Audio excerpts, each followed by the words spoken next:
La guerre en Ukraine qui a provoqué une hausse des prix à travers le monde. 11 pays d'Amérique latine s'unissent et annoncent une alliance anti-inflation. À titre d'exemple, l'an dernier, l'inflation atteignait 94% en Argentine.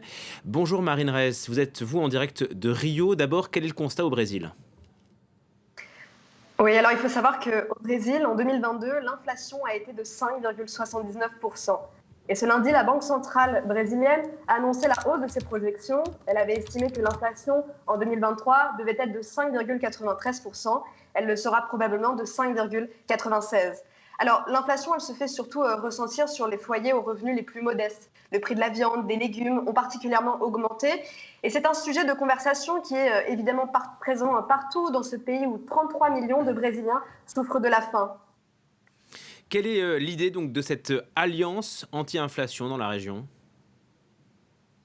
Oui, alors le but de cette alliance, c'est bien sûr de faciliter les échanges, notamment ceux des produits de base et des aliments, entre les produits et les pays d'Amérique latine. Alors l'idée, c'est que ces échanges puissent se faire dans des meilleures conditions pour faciliter le transit dans les ports et par les frontières. Cela va passer par des mesures à la fois logistiques et financières, c'est ce qu'ont annoncé les signataires de l'accord. L'Alliance entend par exemple supprimer des obstacles comme certains droits de douane ou des mesures sanitaires.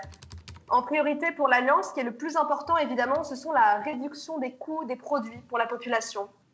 Donc les signataires de cette alliance vont devoir désormais travailler et créer un groupe de travail qui va à la fois déterminer les mesures de coopération. Le groupe prévoit également d'établir un plan d'action pour mettre en œuvre, je cite, dans un délai raisonnable, ces mesures anti-inflation. Ils se retrouveront ensemble à Cancun les 6 et 7 mai prochains à la suite de l'invitation du président mexicain. Merci beaucoup pour ces explications, Marine Reyes, depuis Rio au Brésil.